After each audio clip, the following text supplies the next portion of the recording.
Start. तर नमस्कार मित्रांनो, माझं नाव संकेत सर. मी आज जे आपल्याला येणारी जी संयुक्त गट ब आणि गट क 2025 ही जी येणारी परीक्षा आहे, जी 21 डिसेंबरला गट ब ही जी एक्झाम होणार आहे, त्याच्यासाठी एक खूप महत्त्वाचं लेक्चर आपल्याला असणार आहे. त्याच्यासाठी तुम्ही हे पूर्ण शेवटपर्यंत बघा आणि त्याचं आपल्या डेली रुटीनमध्ये, आपल्या लायब्ररीच्या रुटीनमध्ये हे नक्कीच अंमलात आणण्याचा नक्की प्रयत्न करा. हे तुम्हाला नक्कीच फायदेशीर ठरेल. त्याच्यामध्ये आपल्याला हे जे लेक्चर आहे ते जे नवीन विद्यार्थी येणार आहेत त्यासाठी फास्टली जे जुने विद्यार्थी आहेत ते थोडंसं स्किप केलं तरी चालेल. पण हे जे नवीन विद्यार्थी आहेत ते वारंवार विचारतात यामध्ये सब्जेक्ट किती असतात, म्हणजे जे आपलं गट ब आहे म्हणजे PSI, STI, ASO आणि SR, त्याच्यामध्ये 7 सब्जेक्ट आहेत. त्याच्यामध्ये पहिला हिस्ट्री हे 10 मार्क्ससाठी येते.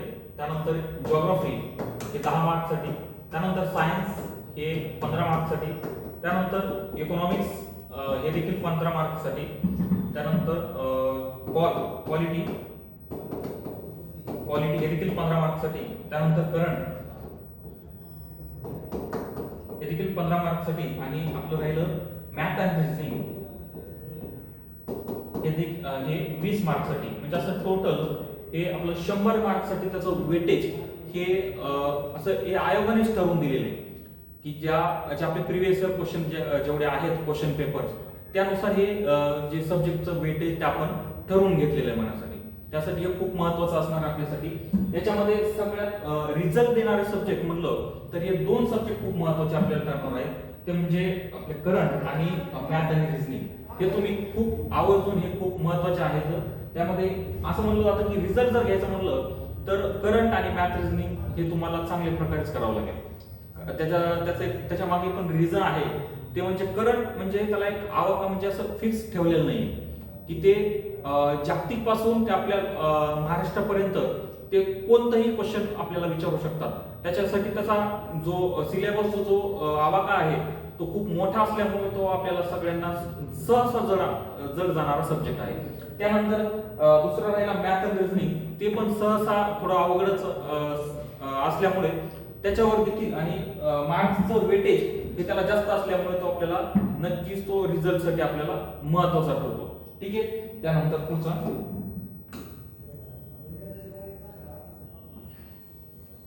त्यामध्ये नक्कीच तुम्हाला सांगायचं म्हटलं तर कट ऑफ कडे लक्ष देऊ नका. त्याच्यामध्ये पहिलं तर तुम्ही 100 पैकी 75 बरोबर कसे येतील याच्यावर नक्कीच लक्ष द्या. जर 100 असतील, 100 मार्क्स साठी असेल तर त्याच्यामध्ये 100 बरोबर कसे येतील त्याच्यावर लक्ष ठेवा. 100 कसे बरोबर येतील तर त्याच्यानंतर मग ते निगेटिव्ह जाईल. ते कसे पण आपल्याला 65 किंवा 67 पर्यंत जरी आपल्याला स्कोर आला तरी आपल्याला बऱ्यापैकी आपल्याला ते मेरिट मध्ये म्हणजे मेन्सला जाण्यासाठी आपल्याला कोणी अडवू शकत नाही, हे एवढं नक्कीच आहे. त्याच्यामध्ये मग त्याच्यानंतर आपला जो डेली रुटीन आहे जो सतत मुलं विचारतात तो डेली रुटीन मध्ये सहसा जर तुम्ही नवीन असाल किंवा जुने असाल, तुमचा रुटीन जो आहे तो मिनिमम दिवसाचा तुमचा 12 तासाचा अभ्यासाचा टार्गेट नक्कीच तुम्ही ठेवायला पाहिजे. 12 तास अभ्यास, 12 तासाचा अभ्यास नक्की तुम्हाला असायलाच पाहिजे. आता पूर्वग्रहाच्या म्हणजे मनामध्ये वेगवेगळे सगळ्यांच्या आहेत की कोणाचं वाटतं की 8-10 तासाचा झाला पाहिजे, कोणाला वाटतं 6 तासाचा झाला पाहिजे. पण ते स्वतःच्या मनानुसार आहे. पण मी असं वैयक्तिक मत सांगेल की तुम्ही 12 तासाचा अभ्यास या 2 महिन्यामध्ये तुम्ही करायलाच पाहिजे. तर आपल्याला आता पेपरला जी गट ब येणार आहे त्याच्यामध्ये तुम्हाला जवळजवळ 60 दिवस बाकी आहेत. 60 दिवस म्हणजे 2 महिन्याचा कालावधी तुम्हाला मिळणार आहे त्याच्यामध्ये मग 60 दिवस म्हणजे खूप चांगल्या प्रकारे आपल्याला वेळ त्याच्यामध्ये मिळतोय असं मला तरी वैयक्तिक वाटतंय. त्याच्यामध्ये मग तुम्ही हे जे सगळे सब्जेक्ट आहेत आणि जे रिझल्ट देणारे सब्जेक्ट आहेत त्याच्यामध्ये रिझल्ट देणारे म्हणजे कोणते आपला एक पहिला होता करंट अफेअर म्हणजे चालू घडामोडी. ठीक आहे, हाय.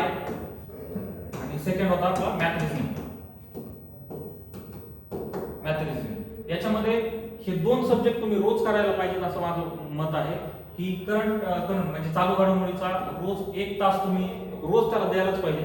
त्यानंतर मॅथ आणि रिजनिंगचे जे आहेत त्याला 2 तास तुम्ही कसेही द्यायलाच पाहिजे, 2 तास. आणि जर तुमचं मॅथ आणि रिजनिंग जर खूपच चांगलं असेल तर मग तुम्ही हे एक्सचेंज करू शकता, म्हणजे करंट अफेअरला तुम्ही 2 तास द्या आणि जर मॅथ रिजनिंग चांगलं असेल तर मग त्याला 1 तास द्या.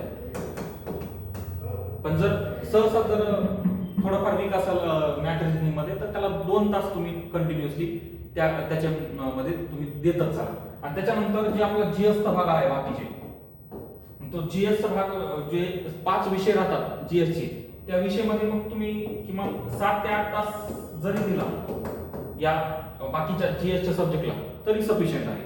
त्याच्यामध्ये नंतर मग हे सगळं झाल्यानंतर अजून खूप महत्त्वाचं म्हणजे त्याच्यामध्ये करताना एक पॉझिटिव्ह अप्रोच ठेवा.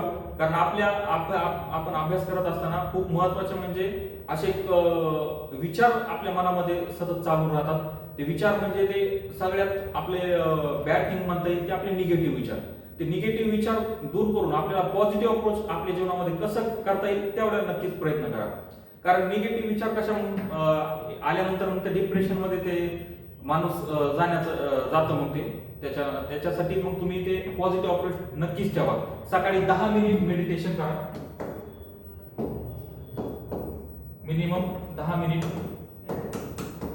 मेडिटेशन. हे खूप महत्वाचं आहे तुमचं. मी वारंवार आपल्या लेक्चर मध्ये सांगत चाललोय की तुम्ही सकाळी 10 मिनिट तरी मिनिमम तुम्ही 10 मिनिट तरी तुमचं ते मेडिटेशन केलं पाहिजे. म्हणून तुमचा तो जो पूर्ण दिवसाचा जो शेड्यूल आहे त्या शेड्यूल हा पॉझिटिव्ह आपल्याला पाहायला मिळेल आणि शांत पाहायला मिळेल. त्यानंतर पुढचा भाग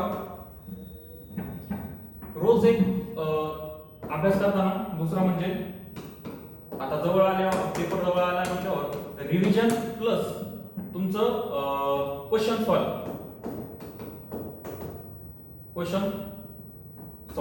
मग त्या क्वेश्चन सॉल्व मध्ये आता रिव्हिजन म्हणलं तर आपलं कोणतं हे आपले सगळे जीएसचे सब्जेक्ट आहे आणि आपलं तो 1 तासाचं करंट आणि 2 तासाचं मॅथ रिजनिंग आहे.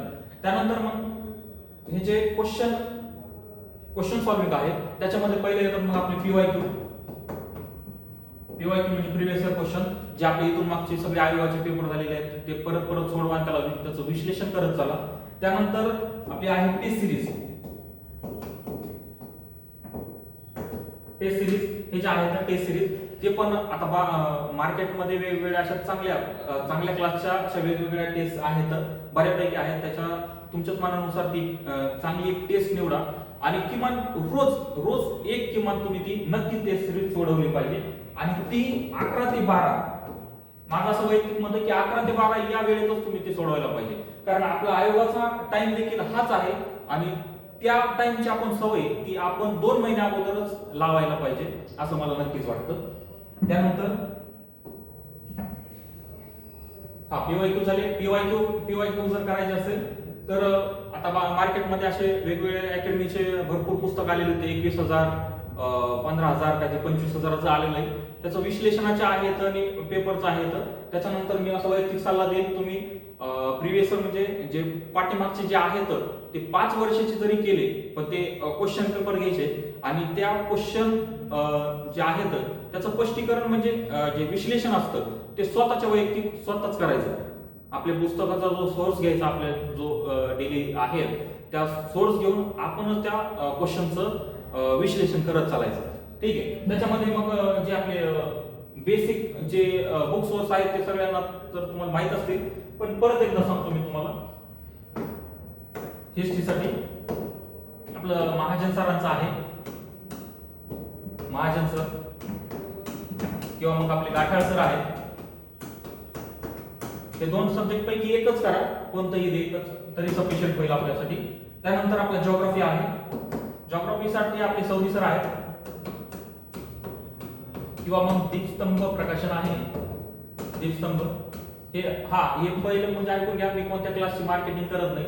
हे तुम्हाला आपल्याला एमपीएससी करायचं म्हणले की बेसिक खूप महत्त्वाचे आपल्याला बुक सोर्स ठरणार आहे. ठीक आहे. त्यानंतर आपले सायन्ससाठी आपले भस्के सर पण आहेत. त्यानंतर आपले सागर सरचं पण लेक्चर्स असतात. त्यानंतर 8वी 9वी आणि 10वी स्टेट बोर्ड जरी केलं तरी बऱ्यापैकी तुम्हाला त्या 15 पैकी मार्क चांगले येऊ शकतात. ठीक आहे. त्यानंतर आपलं कोणतं राहतं क्वालिटी. क्वालिटीला तुम्हाला माहितीच असेल सर्वांना आपले कोळंबे सर. ठीक आहे. कोळंबे सर. ठीक आहे. आता तुम्ही कंबाईन करताय म्हणजे तर कोळंबे सरांचं तुम्हाला सफिशियंट होईल तेवढं बुक. दुसरं कोणतंच जरी नाही केलं तरी एक जरी केलं तरी माझ्या मते तुम्हाला ते सफिशियंट होईल. ठीक आहे. त्यानंतर आपलं इकॉनॉमिक्स अर्थशास्त्र. इकॉनॉमिक्स साठी पण आपले Kolambe sir. Kolambe sir best आहे इकॉनॉमिक्स साठी. त्यांचं बुक जे आहे ते बेस्ट आहे.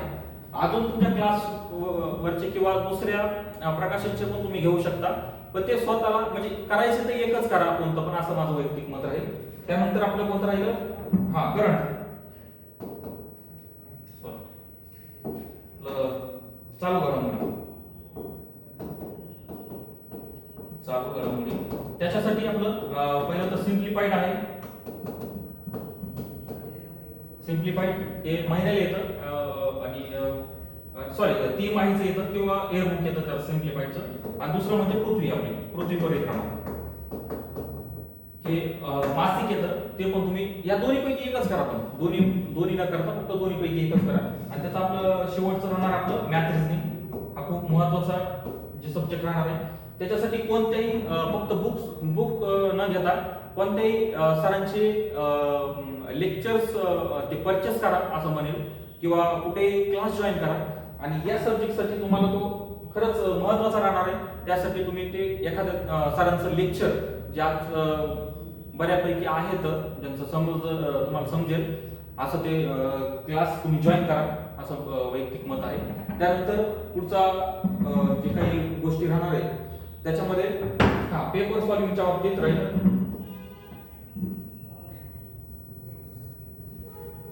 आपला लास्ट पॉइंट राहणार असा पेपर सॉल्व्हिंगचं.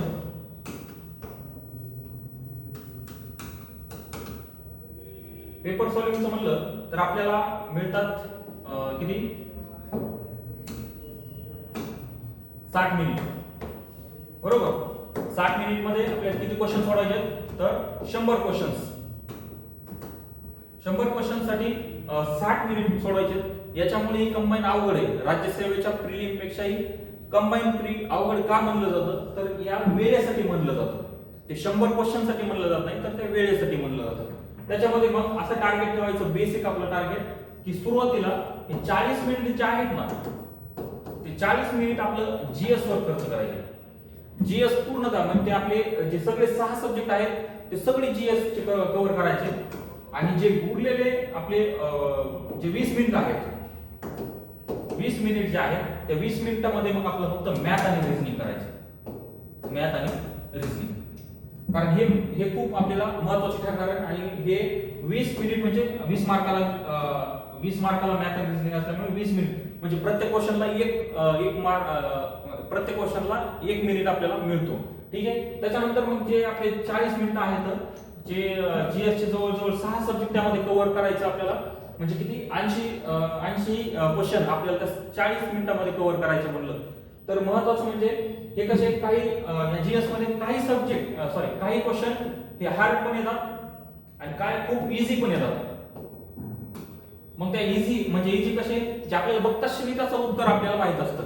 आता आपण अभ्यास करतो म्हणल्यावर असे भरपूर क्वेश्चन येतात त्यामध्ये की आपण बघता क्षणी त्याचा आपल्याला आन्सर लगेच असं क्लिक होतं. त्याच्यामध्ये मग ते इझी जे असतात ते आपल्याला इझी एक पटकन म्हणजे त्या जो आपण किती अर्धा मिनिटाचा वेळ दिलाय त्याच्यामध्ये तो अजून खूप कमी वेळ निघून जाऊन अजून परत त्या हार्ड जो क्वेश्चन आहे त्याच्यामध्ये तो प्लस करायचा.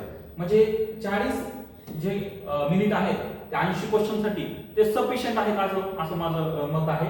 पण जरी ते 80 क्वेश्चन जरी झाले नाही 40 मिनिटांमध्ये जर समजा हे किती 80 क्वेश्चन त्यापैकी 70 जरी तुमचे झाले तरी माझं मत आहे की तुम्ही डायरेक्टली तयार पाहिजे.